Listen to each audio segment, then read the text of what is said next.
It's a bot. Oh, okay, excellent. All right, Act 2 all set to begin. Okay, perfect. Well, Act 2 is going to start with our fourth speaker of the day. I'd like to introduce David Sabine with Rethinking Education. David. Thanks, Matt.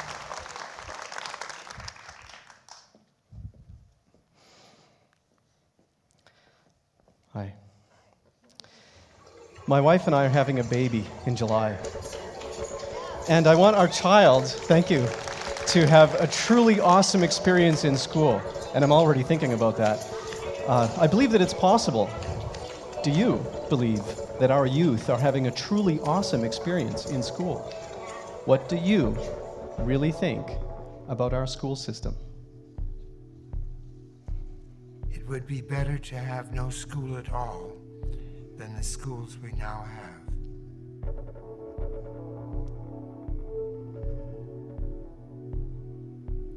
Encouraged instead of frightened, children could learn several languages before reaching age of 4.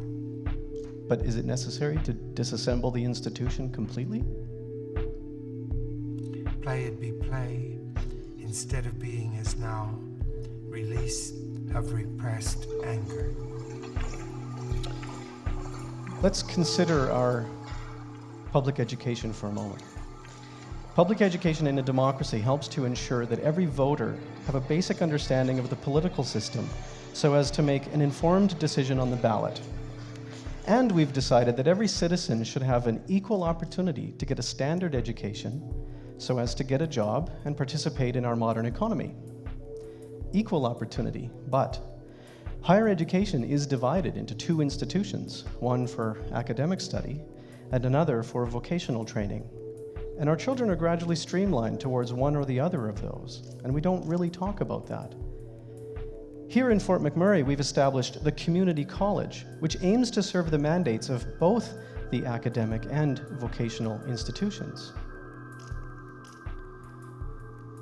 Our educational system is funded through a combination of tax dollars and private donation. And by altering the amount which taxation supports the system, we can determine whether decisions about our children's education are being made by the business community or by the voter. These reports by Statistics Canada tell us that our system has an inherent gender bias, that female students outperform male students in all areas except science and math. And our government routinely measures the 3 R's, literacy, and no such report is published with regard to creativity. I mean, design, fine arts, multimedia, or even our students' ability to use software productively. Our government measures attention ability because our students are having difficulty paying attention in school, let alone learning. And the problem is bad enough that 10.3% of male and 6.6% of female high school students will drop out this year. Alberta Education tells us that $6.4 billion were spent last year in the province to support kindergarten through grade 12. That's the most that Alberta has ever spent in a single year, but the rate of increase is below that of inflation, and so continues the year-over-year decrease in public investment in our school children. So with minimal economic burden upon the taxpayer, our current system intends to develop competent individuals who can function normally in society, and hopefully they can pay attention and not drop out. It's kind of a bleak picture. I think it's a relatively low standard, actually, and I believe that we can do a lot better. The real question is how, and if changes are to be made, which changes will be most beneficial? I'd like to suggest then these 3 changes. 1, I believe the entire educational institution should undergo a complete and radical agile transformation. Let's admit that the current system was designed and built in a bygone era. It's enormous, and it has a lot of inertia. And yet every aspect of our society is changing very rapidly, and our students are all really unique. An agile transformation would do for education what lean methods have done for manufacturing and software development, That is, help ensure that students are receiving a valuable education relevant to their individual needs, and ensure that the system can adapt as quickly as it learns of technological advancements or changes in our demographic, financial, or regulatory circumstance. We can start now by simply agreeing that change is, in fact, the only constant. So let's design agility into the system. Also, I think our curricula should be redesigned with, at their core, game mechanics and self-organizing collaborative social networks. Psychologists are understanding that our children's brains are being rewired by video games and digital media, that in fact our youth are learning and thinking in ways which are fundamentally different than previous generations. Add to that the new complexity of social interactions in which we are all engaged, and wow, pedagogy has never been so awesome. I had the opportunity a few years ago to design 3 new courses at Keano College in audio and recording technology. In one course called Music Technology, I asked my students to write on day 1, on sticky notes, all of the things that they wanted to learn throughout the term. No surprise to me that what they wanted to learn was precisely what I needed to teach them. We put all the sticky notes on the wall under a heading called To Do, and that became known as our information radiator. I then asked the students to complete 12 true-to-life projects over the 2 semesters, and they could do any project in any order. I time-boxed our work into 12 two-week sprints, so that at the beginning of every 2-week sprint, we would have a brief planning session, and then we would do our work, either individually or together in groups, whatever the students needed. At the end of the 2-week periods, the students would then demonstrate their finished work to each other and have an opportunity for assessment and observations about each other's work. As well, we would update the information radiator and move sticky notes under a heading called Done if all the students felt that the material had been adequately covered. The students were teaching each other, and the structure allowed each student to progress through those materials as they needed, not in a linear fashion. They owned the process. And we developed better work habits through these structured, iterative interactions with each other. For another course called Music Recording Techniques, I decided we would play a role-playing game. We were a recording studio, so I made a list of projects that the students could complete individually or in groups, however they chose. And as the students would finish each project and hand it in, they would get paid, fake money. And at the end of the term, they could buy their grade. Now, that's just the first version of the idea, because I understand, in fact, that money is a limited motivator. It's expected from the work that we do, but fun and fairness, trust, personal growth, these are intrinsic motivators. So in addition to money points for each of the project, I assigned other kinds of points as well: skill, imagination, community, agility.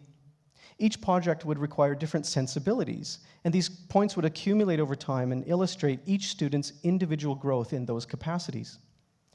On screen now is an example of how these game elements can be really helpful to assess and measure students' growth. It's called a radar chart, and each of those axes represents a category of points in our game. Each shape represents a student, and we can very quickly at a glance observe meaningful information. For example, Mr. Deep Red had a very well-rounded experience. Mrs. Light Green earned a little more revenue, but didn't exert as much effort in the other areas. And Mr. Light Blue, with the fewest number of projects, focusing more in the areas of imagination and skill, actually earned the most revenue. In a third course called Music Studio Production, I altered the game so that the students weren't acting as individual players, but that we were all acting as one player, working cooperatively. And this was hard. It's really hard to put the goals of a team ahead of one's own goals. The students decided to open up our classroom to the entire community, and we invited musicians in to perform and record with us. We connected our studio with others across the country to access specialists in the field, because it is so easy to network now with people all over the globe, and our students do this very comfortably. So let's bring this into the curricula. And I don't mean that we should just deliver our typical materials online. And I also don't mean that we should replace face-to-face interactions, but cooperation with people all over the globe and locally must become an integral part of our students' daily experience. School has been too focused on individual work for individual gain. And what we need is a common understanding of collective effort for collective benefit.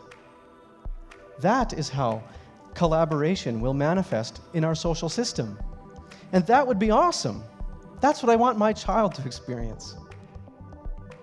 So the last change I'd like to see, to tie all of this together like a catalyst, turn our antiquated, rigid institution into a thriving social system in which innovative ideas are encouraged, and not only encouraged, but supported and shared and continually improved.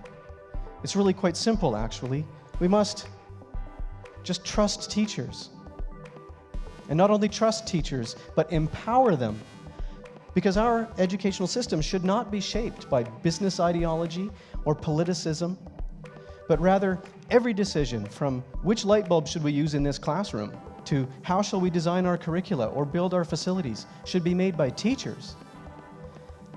As you reflect upon your own experiences, recall the best life lessons, the most influential moments. I'll bet that those moments occurred with a mentor. They were shared with a guru. Those are the people we should look to now to recreate our system. Because every one of us knows a passionate teacher, a passionate mentor. Let's empower them to recreate the system for our students. An agile system, which is relevant to today's youth and valuable to society, and shaped by real reflection and real feedback, real insight into the unique abilities of each and every student. And only teachers have that perspective because they walk with the students every day. For our schools to be truly awesome, we need to conclude only these three things. First, that our educational system must be ready to adapt and happy with change. And that our students are in fact ready and eager to learn and motivated by games and peers. And that teachers, second only to parents, have the best opportunity to educate and mentor our society's youth. Thank you for your time.